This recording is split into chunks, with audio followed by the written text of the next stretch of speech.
Hello friends, तो इस question में हमें दे रखा है the pulleys and the string shown in the figure are smooth and of negligible mass for the system to remain in equilibrium the angle theta should B.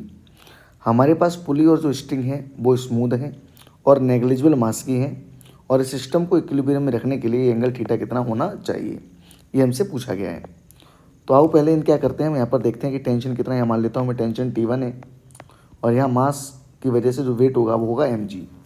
Similarly यहाँ मैं मान लेता हूँ टेंशन T2 है और यहाँ जो मास है इसकी वजह से भी वेट कितना होगा mg। अब इस सिस्टम की में देखो ये जो √2m है इसका वेट कितना होगा √2m और वेट g लगा देंगे तो इसका वेट हो जाएगा √2mg। अब देखो ये एंगल अगर थीटा है हमारा तो ये एंगल भी थीटा ही होगा, है ना। क्यों, अब देखो यहाँ T1 था तो यहाँ पे भी T1 होगा और यहाँ T2 था तो यहाँ पे भी T2 था। अब मैं इनके अगर वर्टिकल कंपोनेंट करूँ तो इधर आ जाएगा T1 cos थीटा, ऐसी इसका वर्टिकल कंपोनेंट आ जाएगा T2 cos थीटा, है ना। तो ऊपर हमारे जो T1 cos थीटा और T2 cos थीटा है ये क्या करेंगे, इस √2mg को बैलेंस करेंगे। तो हम लिखेंगे T2 cos theta plus T1 cos theta equal to जो हमारा वेट है कितना है √2mg। अब यहाँ ध्यान से देखो ये जो हमारा cos थीटा है वो कॉमन है दोनों में और हमारे पास बचेगा T1 प्लस T2 यानी और इक्वल टू √2mg। मैं cos थीटा को cos थीटा लिखूंगा। T1 हमारा कितना था, देखो ये इसको बैलेंस कर रहा तो ये था हमारा mg और ये भी हमारा कितना था mg बराबर √2mg।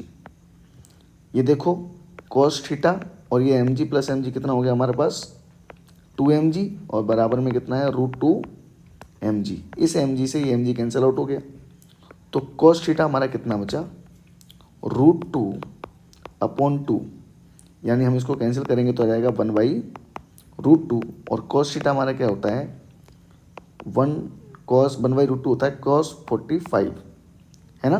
तो थीटा कितना आ गया हमारा 45 डिग्री। अब ध्यान से देखो किसी को लगे कि थीटा 1 ये थीटा बराबर कैसे है तो अपन इसको भी प्रूव कर सकते हैं। इधर मान लो T2 साइन थीटा होगा कंपोनेंट और इधर हमारा क्या होगा T1 साइन थीटा, तो दोनों को रख लो बराबर। इसको मैं साइन थीटा डैश बोल देता हूँ थोड़ी देर के लिए ताकि आपको पता लग जाए कि ये अलग है वो बराबर कैसे आएगा। तो देखो हॉरिजेंटल में क्या कंपोनेंट करेंगे बैलेंस, T1 साइन थीटा बराबर T2 sine theta dash. T1 हमारा mg था, साइन थीटा लिखेंगे और T2 हमारा mg था और साइन थीटा को साइन थीटा डैश लिखेंगे। तो mg से mg कैंसिल तो साइन थीटा हमारा कैसे थीटा किसके बराबर आ गया थीटा डैश के बराबर आ गया। तो इसलिए मैंने यहाँ पर थीटा और ये वाला थीटा इक्वल ले लिया था।